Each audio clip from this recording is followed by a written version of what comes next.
Jujutsu Infinite Update 1.5. Yes, 1.5, because this update isn't enough to be considered an update 2, so I'm calling it 1.5. Has officially released, and it has brought about some interesting content to the game. Now, the main interesting things is mainly the rewards you get from the bosses and the new crafting materials, or should I say the new items that you get from crafting, all look really good. Apart from that, obviously 3 new bosses have been added to the game, along with trading now being a thing, even though trading kind of sucks. The reason why trading sucks is mainly because all the tester items that are basically unobtainable at this point are going to be the highest valued items, which is kind of unfair. It's kind of pay to win, honestly. If you paid for tester, you get to be richer than everyone else essentially. And for some reason, items that boost luck are untradeable. Fortune gourds, lotuses, etc, all of those higher leveled items that give you luck bonuses that increase your luck chances of getting better drops are untradeable, which makes no sense because things like fortune gourds are the things that people would want to have and would have value in trading. So I'm not too sure why these items are untradeable, and I genuinely think it's pretty stupid that they did this, and hopefully if enough people complain about it, they'll change that, because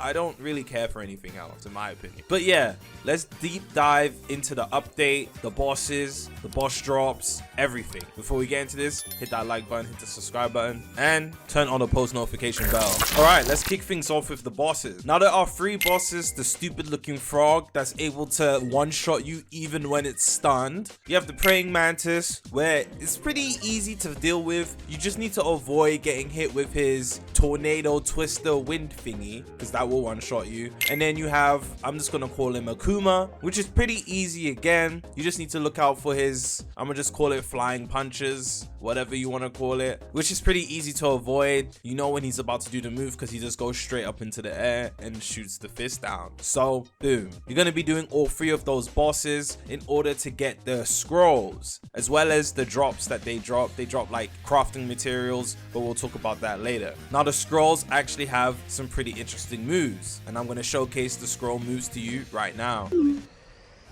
Now that we have all 3 of them, let's attach them. Mantis kick, acid spit, and demonic hailstorm. So best way to showcase this is obviously just going into a random mission. So here we have mantis kick. You knock, that does a lot of damage, and remember, this build isn't even like anything. I don't have anything in this build. So you do a move, and it like the kick goes to the ground and it just explodes outwards. Here we have demonic hailstorm. You can see the AoE, area of effect. Stomps knocks them up. I'm not gonna lie, that one doesn't do as much damage in my opinion, but it does have a huge knockback. And here we have acid spit, and this doesn't deal damage over time, does it? I would have thought it would deal damage over time, but it clearly doesn't. Kick down, and then it shoots outwards as well. So out of all 3 moves, mantis kick is definitely the best one. 100%. Mantis kick is definitely the best one. And I'm going to show you guys what you get from crafting, from the materials you get from each boss. So if you come over to the crafting table and you go to world bosses, you have the suit of fortune. You have the golden chains of fortune, you have the trousers of fortune, and you have the cloak of fortune, which you need different materials of getting. So this one, you're gonna have to, I think you get about 2 or 3 each time you kill the boss. So you're gonna have to farm the bosses quite a bit. Do this, which is gonna make you have to farm the bosses double that, or should I say triple that. And with the boss spawn times, it's really weird.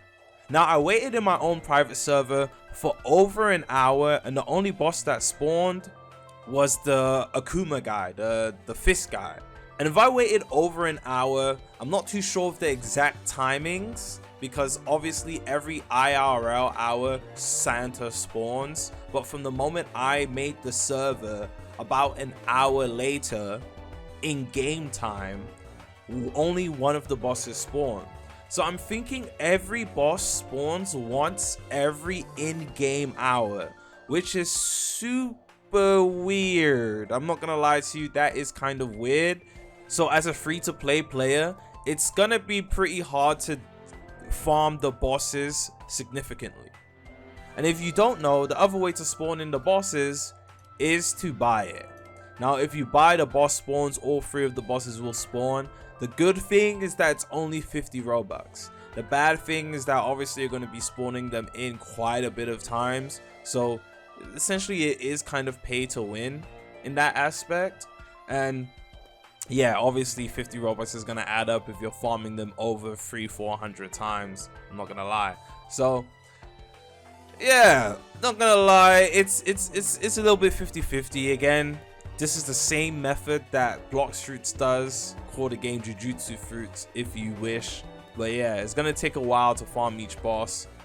The best way to farm the bosses is to pay, because I'm pretty sure, quote me if I'm wrong, but I'm pretty sure every in-game hour a boss will spawn. Not IRL hour, in-game hour. Okay, so once you've crafted all the fortune gear, this is the stats. Now, the stats aren't that great, I won't lie to you. However, they do stack now. Yes, the fortune stuff stack now. So if you apply this, you get basically 0.5 luck. Then you apply this. Then you apply this. Then you apply this. Well, first of all, you look like the money man. And second of all, you still have 1 item or 1 slot left that you can actually place on. And if you do go to the black market and you put on the festive hat actually has our luck multiplier. So you slap that on with the festive hat and boom, you are the fortune money man multiplier. So I do want to demonstrate how the luck is gonna look and work at, well, basically 0 luck. Okay, so we just did 2, and let's claim our rewards. Now, this is with no luck increase, just the items I have on, and that is 1.4 times luck, bro. Just with all the drops. So, honestly, that is OP.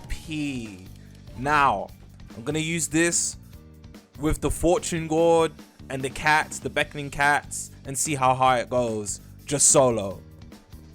Okay, so we just did some more, and now I'm going to be realistic with it, because let's be so real, we're not getting golden beckoning cats.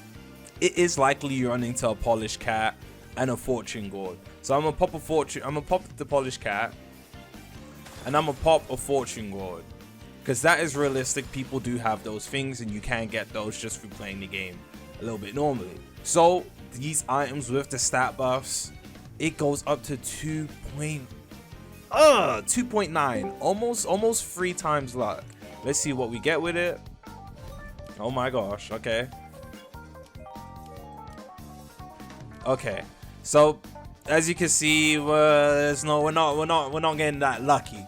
But as you can see, you don't even need to have much in order to get over 2 times luck. And I'm very sure with just the normal beckoning cat, and you slap that on with a luck vial, you would definitely have about 2.5-ish. You would definitely have 2.5-ish. So yeah, the drops this time are definitely worth it. The only issue with the clothing here is that it's gonna take super long to get everything here.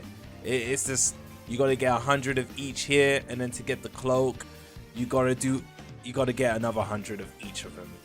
Yeah, it's gonna take super long. But honestly, if you manage to get the full set, good luck.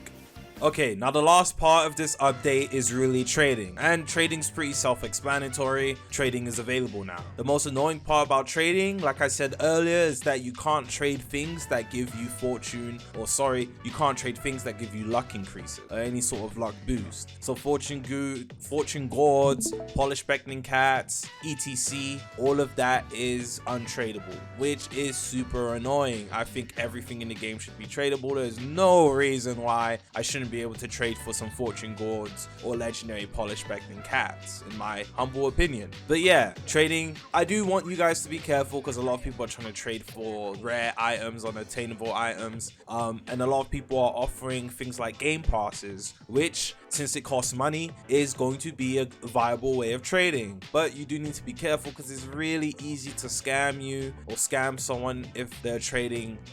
If you are trading game passes, it's really easy for you to get scammed. Vice versa, if you're trading unattainables for game passes, it's really easy to get scammed because one person can just not go through with their side of the deal. So please, I do advise you guys being careful. Nobody wants to get scammed out of their hard work and time. Most of the drops in this game, all of the drops in this game require you to actually know life unless you're super lucky. So nobody wants to get scammed in a game like this. So just be careful with the trading. And yeah, that's honestly about it for the update. If you guys are enjoying it, keep playing it. Me personally, I might take a small break from Jujutsu Infinite. I just kind of get tired of doing the same thing over and over again. Anyways, I love and appreciate you guys, and I'm see you guys in peace.